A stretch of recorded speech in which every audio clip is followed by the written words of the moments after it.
करोड़ों दर्शकों का मिल रहा साथ। एमपी की बात एमपी न्यूज के साथ। नमस्कार, मैं ऋषिका सिंह परिहार स्वागत करती हूं आप सभी का एमपी न्यूज में। आप सभी जुड़ चुके हैं एमपी न्यूज के खास सेगमेंट हेल्थ गुरु में और आज के हमारे हेल्थ गुरु हैं cancer specialist doctor Ajay Hadiya sir.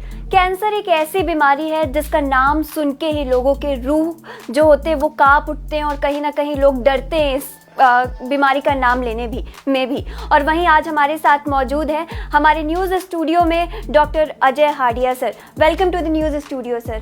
नमस्कार।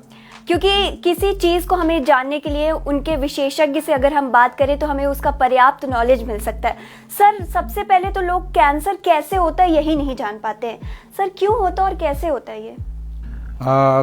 कैंसर जो है आज के समय में हृदय रोग के बाद सबसे बढ़ती हुई समस्या है इस दुनिया के अंदर। जी सर। कैंसर में कहूँगा कि हमारे शरीर में जब सैकड़ों की बीमारियां होती है, 100 विधि बीमारियां शरीर के अंदर हो जाएं तो उसके बाद कैंसर डेवलप होता है। जी सर। सामान्य भाषा में कहूँ कि हमारे शरीर के अंदर हमेशा वृद्धि होती रहती है और वो जो सेल्स होते हैं वो वापस उनकी डेथ होती है और फिर नए सेल्स बनते रहते हैं। तो हमारे शरीर के अंदर ये प्रक्रिया चलती रहती है। तो हमारे शरीर में जब अनकंट्रोल्ड सेल होते हैं और वो अनकंट्रोल्ड सेल जब वो वापस से उन कैंसर सेल्स की जब डेथ नहीं होती है तो वो हमारे शरीर के अंदर लीजन या गांठ बना लेते हैं और वो एक कैंसर ट्यूमर के रूप में हमारे शरीर के अंदर पैदा हो जाते हैं। जी सर, हम देखते हैं कि कैंसर जेनेटिकली भी होता है, जेनेटिक्स के कारण भी, वहीं लाइफस्टाइल के कारण भी कैंसर की बीमारियां लोगों में होती है। सर, आज के दौर में क्या ज़्यादा देखने को मिल रहा है, जेनेटिकली लोग आते हैं या फिर सर लाइफस्टाइल के कारण? देखिए, आज के समय में कैंसर तो सैकड़ों सालों से होता रहा है, परंतु हम देखते थे आज से 30 साल 40 साल पहले कि 1% भी कैंसर हमें देखने को नहीं मिलता था, परंतु विगत 30 सालों के अंदर कैंसर की ग्रोथ डे बाय डे बढ़ती जा रही है। उसका सबसे महत्वपूर्ण कारण है पेस्टिसाइड्स का उपयोग और दूसरा है कि हमारी लाइफस्टाइल। क्योंकि हम जो हमारा जो फूड है, हमारा जो खाना हम जो खा रहे हैं, हमारे खाने के अंदर जो भोजन हम ले रहे हैं उसके अंदर पेस्टिसाइड्स का उपयोग सबसे ज़्यादा किया जा रहा है और पेस्टिसाइड ही इस कैंसर को सबसे बड़ा एक कारण बनता जा रहा है। और दूसरा हमारा कारण होता है लाइफस्टाइल। लाइफस्टाइल के अंदर हम लोग स्ट्रेस बहुत ज़्यादा ले रहे हैं। हमारा जो खाने का टाइम है वो निश्चित टाइम नहीं होता है। हम रात को 11 बजे खाना खा रहे हैं, रात को 12 बजे हम खाना खा रहे हैं, सुबह हम लेट नाइट तक हम काम कर रहे हैं और दिन में 12 बजे तक सो रहे हैं। तो ये एक लाइफस्टाइल भी एक कैंसर का धीरे धीरे कारण बनती जा रही है। सर, पहले हम देखते थे कि एक एज होने के बाद ये बीमारियां लोगों में आती थी, लेकिन आजकल सर बीमारियों की कोई एज या कोई उम्र नहीं रह गई है। सर, आजकल बच्चों में भी देखने को मिल रहा है। सर, ये ऐसा क्यों होता जा रहा है? देखिए, कारण वही बताया कि लाइफस्टाइल, एक लाइफस्टाइल ही बहुत सारी हमारे जो बीमारी जैसे हम कहते हैं डायबिटीज़ है, हृदय रोग हो रहे हैं, इसके अलावा ऐसी बहुत सारी बीमारियां हैं जो लाइफस्टाइल ही सबसे प्रमुख कारण है और कैंसर भी उसमें से एक है। और इसी वजह से कैंसर भी डे बाय डे बढ़ता जा रहा है। जी सर। सर, कैंसर इतने सारे होते हैं, लिवर कैंसर हो गया, ब्रेस्ट कैंसर हो गया, ब्लड कैंसर। सर, क्या क्या ऐसे टाइप्स है कैंसर के जिसको लोगों को मालूम होना चाहिए कि ये उनके टाइप्स होते हैं और आपको चेकअप करवाना चाहिए? देखिए, हमारे अनुसार जैसा हम देवेले कैंसर हॉस्पिटल जो इलेक्ट्रोपैथी चिकित्सा पद्धति में ट्रीटमेंट करते हैं और हमारे अनुसार हम बोलते हैं कि हमारे शरीर के अंदर ब्लड और लिम्फ दो लाइफ जो ब्लड होते हैं लाइफ ब्लड एंड लिम्फ, और इसकी इम्प्योरिटीज से कैंसर होता है। हमारे शरीर के अंदर सैकड़ों की संख्या के अंदर हजारों की संख्या में लिम्फ नोड्स होती हैं और लिम्फ नोड्स का काम होता है हमारे शरीर के अंदर हमारे जो WBC होते हैं उसको फिल्टर करने का काम होता है। और जब वो फिल्टर नहीं हो पाते हैं तो वो लीजन या गांठ बना लेते हैं।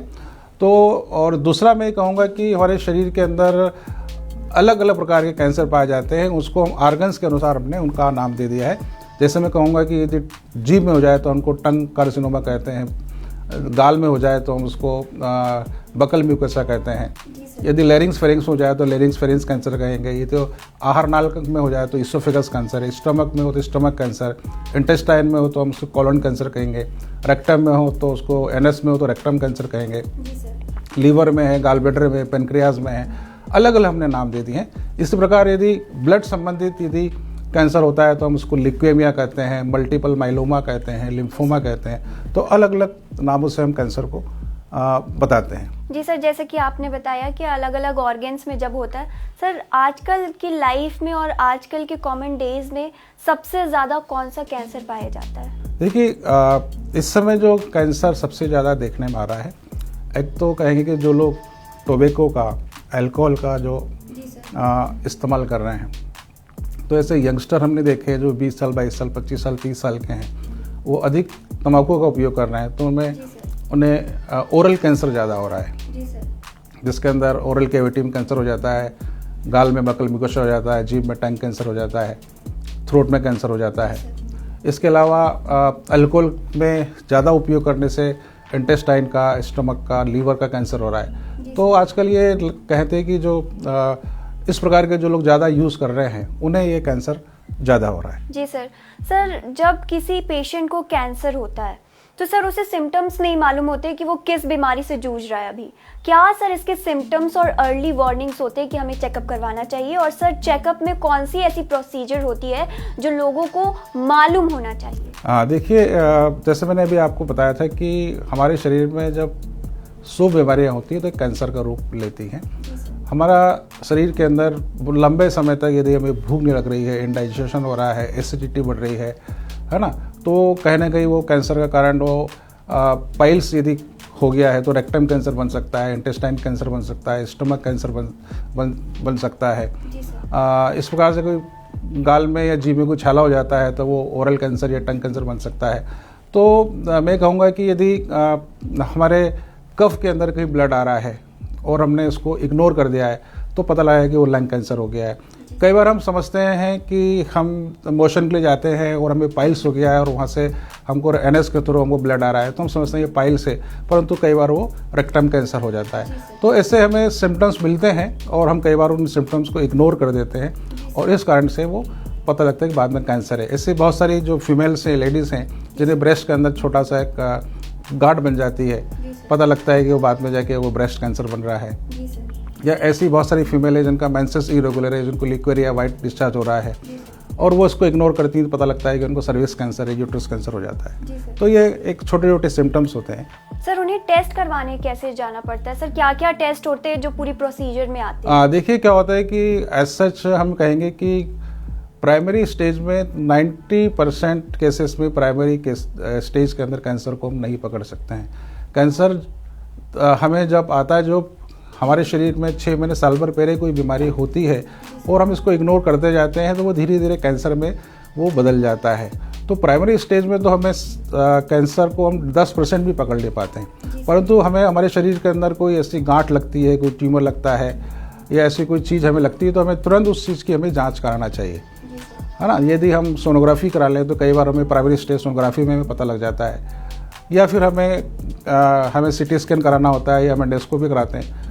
तो यही एक रिपोर्ट्स होती हैं जिसके द्वारा हम कैंसर को पता लगा सकते हैं। जी सर, जब कैंसर होता है तो लोगों को सर सर्जरी करवाना है, कीमियोथेरेपी करवाना है, सर ये कैसे पता चलता है कि ये वाला ट्रीटमेंट ही नहीं ज़रूरी है? और सर ये एक्चुअली है क्या, वो हमारे दर्शकों को बताइए। देखिए, क्या होता है कि जब लंबे समय तक कोई बीमारी होती है और हम अपने फैमिली फिजिशियन के पास जाते हैं और जब उनसे हम ट्रीट कराते हैं तो नॉर्मली एंटीबायोटिक हमारे डॉक्टर्स हमें प्रिस्क्राइब करते हैं कि 5 दिन का कोर्स ले लीजिए, 7 दिन कोर्स ले लीजिए। उस एंटीबायोटिक लेने के बाद भी हमारी यदि वो बीमारी ठीक नहीं होती है तो वो बोलते हैं रिपीट आप 5 दिन का ले लीजिए।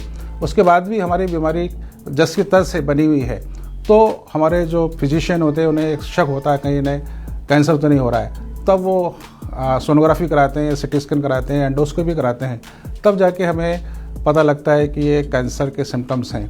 तो एट लास्ट हमारे फिजिशियन बोलते हैं कि किसी कैंसर को किसी के पास भेज देते हैं, वहाँ फिर बायोप्सी की जाती है और बायोप्सी से कंफर्म होता है कि ये कैंसर है। तो उस समय हमारे जो ऑन्कोलॉजिस्ट हैं वो तय करते हैं कि अब इसकी बायोप्सी करने के बाद में हमें इसकी सर्जरी करना है।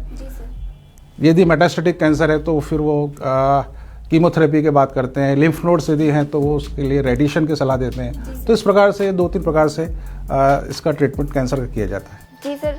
सर, मेंटल हेल्थ भी उसके लिए इतनी ज़रूरी है कि आपकी मेंटल हेल्थ उस वक्त क्या है जब कैंसर हो रहा है। सर बहुत लोग तो अपनी मेंटल हेल्थ के कारण पीछे हट जाते हैं। सर हमें फिजिकली स्ट्रांग रहना है और मेंटली भी स्ट्रांग रहना है, तो सर उसके लिए कैसे फैमिली सपोर्ट करना चाहिए? देखिए, ये आपका एक बहुत अच्छा प्रश्न है। ऐसे जैसे ही हमारे मरीज को ये पता लगता है या फैमिली मेम्बर को ये पता लगता है कि उसे कैंसर है, तो उसे लगता है कि अब जीवन संभव नहीं है, कुछ ही समय का, कुछ ही दिनों का जीवन बचा है। परंतु ऐसा नहीं है।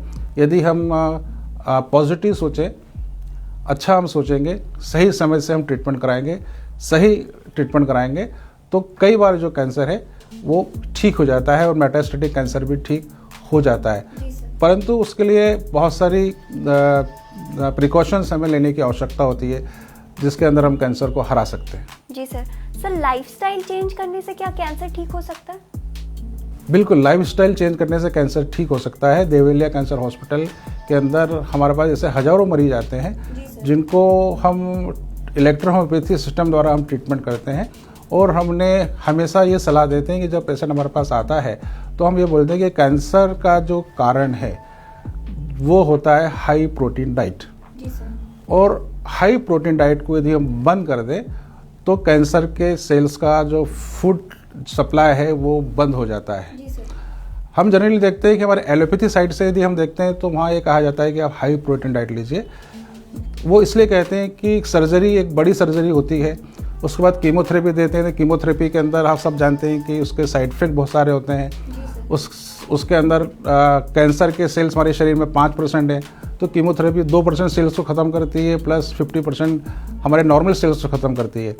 तो इस प्रकार से हमारा इम्यून सिस्टम और ख़त्म होता है। तो उसको हमारे इम्यून सिस्टम को बढ़ाने के लिए और हमारे शरीर में एनर्जी सप्लाई करने के लिए वो बोलते हैं कि हाई प्रोटीन डाइट लीजिए, नॉनवेज लीजिए, अंडा लीजिए, ड्राई फ्रूट्स लीजिए, आप हलवा खाइए, लड्डू खाइए। परंतु हम ये बोलते हैं कि ये जो हाई प्रोटीन डाइट है ये शुगर कैंसर सेल्स का ये न्यूट्रिशन है, भोजन है। तो हम बोलते हैं कि ये बिल्कुल बंद कर दीजिए, हाई प्रोटीन डाइट नहीं लेना है। अपने खाने में आप गेहूँ बंद कर दीजिए, ग्लूटेन फ्री डाइट आप लीजिए, आप मिलेट लें, ज्वार, बाजरा, रागी, कोदो, मुझे मोरधन आता है, हम फल फ्रूट लें, जूस लें, सूप लें, ये हम सब लेंगे तो हम कैंसर से बच सकते हैं। और हमारे पास ऐसे हजारों मरीज हैं जिनका हमने ट्रीटमेंट किया है इलेक्ट्रोपैथी से, और उनमें से सैकड़ों मरीज हैं जो मेटास्टेटिक के क्योर्ड हुए हैं और उन्होंने अपनी डाइट को चेंज कर दिया है और वो पूर्ण रूप से स्वस्थ हैं और ठीक है। सर ये प्रोसेस होती क्या है, इलेक्ट्रो होम्योपैथी प्रोसेस? देखिए, इलेक्ट्रोहोम्योपैथी सिस्टम मेडिसिन है, ये 5वीं चिकित्सा पद्धति है। जैसे हम कहते हैं कि एलोपैथी है, आयुर्वेद है, होम्योपैथी, यूनानी है, वैसे ही इलेक्ट्रोपैथी सिस्टम मेडिसिन है। ये चिकित्सा विधा के अंदर केवल 115 प्लांट्स का एक्सट्रैक्ट निकालकर मेडिसिन तैयार की जाती है। इलेक्ट्रो मीन्स एनर्जी, प्लांट्स जो अपने नेचर से सनरेज की उपस्थिति में अपना जो भोजन लेते हैं उसकी हम स्पेजरिक कोएबेशन मेथड से प्लांट्स का फर्मेंटेशन करके, उसका डिस्टिलेशन करके हम मेडिसिन तैयार करते हैं और प्लांट्स के अंदर के अल्कलॉइड्स और केमिकल को निकाल देते हैं। उसमें केवल एनर्जी होती है और एनर्जी ही इलेक्ट्रो शब्द को बताता है। और होम्यो मीन्स ब्लड और लिम्फ को यदि हम प्यूरिफाई कर देंगे, सामान लेके आ जाएंगे तो हम उसको ठीक कर सकते हैं। तो इलेक्ट्रो होम्योपैथी द्वारा हर प्रकार के कैंसर को ठीक करने की क्षमता है। और जनरली हम देखते हैं कि कैंसर का जो पूरा सर्जरी के बाद में जो पूरा ट्रीटमेंट होता है वो पैलिएटिव केयर होता है। कीमोथेरेपी, रेडिएशन पैलिएटिव केयर में होती है। तो देवेलिया हॉस्पिटल में हम कैंसर के पेशेंट का पैलिएटिव ट्रीटमेंट भी करते हैं। साथ में यदि हम फूड डाइट हम चेंज कर देते हैं तो क्यूरेटिव ट्रीटमेंट भी हमारे यहाँ किया जाता है। सर ज़्यादा असरदार कौन सी प्रोसेस होती है? देखिए, असरदार तो मैं ये कहूँगा कि अभी तक ये देखने में आया है कि कैंसर जो हो रहा है उसके अंदर से 50% जो कैंसर के जो मरीज हैं वो ट्रीटमेंट के दौरान ही इस दुनिया से चले जाते हैं। उनका ऑपरेशन होता है, रेडिएशन होता है, कीमोथेरेपी होती है, परंतु उनका सर्वाइवल नहीं हो पाता है क्योंकि वो टर्मिनल स्टेज में, 3rd स्टेज और 4th स्टेज में उनका ट्रीटमेंट होता है। हमारा ये मानना है कि हम नेचुरल तरीके से ट्रीटमेंट करते हैं और हमारा ये भी मानना है कि हम बायोप्सी यदि करते हैं तो पेशेंट की जो कैंसर के सेल से पूरी बॉडी में स्प्रेड हो जाते हैं। तो हम तो बायोप्सी की सलाह नहीं देते हैं और हम जो ट्रीटमेंट करते हैं उसके अंदर मेडिसिन के द्वारा ट्रीटमेंट करते हैं। हमारी मेडिसिन एंटी इन्फ्लेमेटरी है, एंटी एनालिसिक है, एंटीऑक्सीडेंट है। इन्फ्लेमेशन कम करती है, ट्यूमर साइज को कम करती है, पेन खत्म करती है, बर्निंग को ख़त्म करती है, जो जब सिम्टम्स होती है, भूख नहीं लग रहे हैं, भूख बढ़ाती है, यदि वॉमिटिंग हो रही है उसको बंद करती है। तो अलग अलग सिम्टम्स को ख़त्म करते हुए हमारी डिसीज़ को कंट्रोल करती है और हमारी जो डाइट है वो उस बीमारी को ठीक करने की क्षमता रखती है। सर जैसे हम देखते हैं कि जब भी कैंसर जो पेशेंट है उसका ट्रीटमेंट होता है, कीमियोथेरेपी होती है जब, तो सर लोगों के हेयर फॉल होते हैं। और सर उस हेयर फॉल के दौरान ही सर आपने जो प्रोसेस बताई है कि इलेक्ट्रो होम्योपैथिक, सर क्या इस प्रोसेस में भी ये वाली प्रोसेस का रहता है? नहीं, देखिए हमारी जो मेडिसिन है, हर्बल जो हमारा ट्रीटमेंट है, उसमें किसी प्रकार का साइड इफेक्ट नहीं है। जैसे मैंने बताया कि हम प्लांट्स के जब एल्कलॉइड्स केमिकल निकाल देते हैं तो उसमें कोई भी ऐसा चीज़ नहीं है जो हमारे शरीर को हानि करता है। तो हमारा तो जो ट्रीटमेंट है वो पहले दिन से ही पेशेंट को उसकी तकलीफ़ों को कम करना स्टार्ट करता है। जैसे मैं कहूँगा कि हम कीमोथेरेपी भी ले रहे हैं तो पेशेंट को पहले ही उसको तकलीफ है, हम कीमोथेरेपी देते हैं, उसके बॉडी के अंदर और चेंजेस होते हैं, उसके साइड इफेक्ट होते हैं, बाल तो चले जाते हैं, साथ में वॉमिटिंग होना स्टार्ट होती है, साथ में डायरिया स्टार्ट हो जाता है। तो चीज़ें जो तकलीफ है वो तो है ही, वो दूसरी तकलीफ स्टार्ट हो जाती है। तो हमारा जो ट्रीटमेंट है इलेक्ट्रोपैथी, उसमें किसी प्रकार का साइड इफेक्ट नहीं है और जो तकलीफ़ें हैं उसको हम तुरंत हमारी मेडिसिन से उसको हम ठीक करते हैं। सर कौन सा ऐसा कैंसर है जिसे डिटेक्ट करने के बाद वो जल्दी ठीक हो जाता है, और कौन सा ऐसा कैंसर है जो डिटेक्शन के बाद भी सर बहुत टाइम लेता है और नामुमकिन सा लगता है? देखिए, इसमें ना मैं ये कहूँगा कि कैंसर की एक तो स्टेजेस बनाई हुई है और दूसरा ये मेरा मानना है कि हमारा जिस व्यक्ति का इम्यून सिस्टम अच्छा है उसको कैंसर, मेटास्टेटिक कैंसर भी उसमें ठीक हो जाता है। जनरली हम बोलते हैं कि एडवांस स्टेज कैंसर जैसे लीवर का, गॉल ब्लैडर का, पेनक्रियास का, ये तीनों ही ऑर्गन्स जो होते हैं एक दूसरे से रिलेटेड होते हैं। यदि गॉल ब्लैडर कैंसर हुआ है तो साथ में लीवर भी होगा, यदि पेनक्रियाटिक कैंसर हुआ है तो साथ में लीवर का इन्वॉल्वमेंट भी होगा, गॉल ब्लैडर का इन्वॉल्वमेंट भी होगा। तो ये एडवांस स्टेज कैंसर हो गए। तो इस प्रकार के कैंसर में पेशेंट की लाइफ बहुत कम होती है। जैसे मैं कहूँगा कि किडनी के अंदर रीनल सेल कार्सिनोमा है, इसके अंदर भी कई बार क्या होता है कि हम सर्जरी कर देते हैं, एक किडनी में निकाल देते हैं, परंतु वो रिकरेंस होता है, उसके बाद पेशेंट फिर नहीं सर्वाइव कर पाता है। तो कई बार सर्जरी पेशेंट्स की कंडीशन को और बिगाड़ देती है और हम देखते हैं कि हमने सर्जरी कराई है, कीमोथेरेपी कराई है, रेडिएशन कराया और उसी दौरान फिर से रिकरेंस हो गया और पेशेंट का सर्वाइवल खत्म हो गया। तो हमारा ऐसा मानना है कि हम बिना सर्जरी कराए हम पेशेंट को ज़्यादा सर्वाइवल हम दे सकते हैं। जी सर, WBC का सबसे ज़्यादा रोल रहता है। जब कभी डॉक्टर के पास जाते हैं पेशेंट तो उनको बोलते हैं कि WBC मेंटेन करके रहना, उनको जुकाम भी है तो वो नहीं होना चाहिए, कि और जो बीमारी पीछे की है उनसे बच के रहना पड़ेगा। सर ये ऐसा क्यों होता है? देखिए, क्या होता है कि कैंसर जो हो रहा है वो हमारा इम्यून सिस्टम को वीक होने से हो रहा है। तो हमारे जो शरीर के अंदर जो ब्लड के जो पैरामीटर्स हैं वो यदि कंट्रोल नहीं होंगे, मैं कहूँगा कि हमारे शरीर के अंदर यदि प्लेटलेट्स है वो कम से कम हमारे शरीर के अंदर 1,50,000 होना चाहिए। WBC काउंट हमारे शरीर के अंदर 5,000 से 11,000 के बीच होना चाहिए।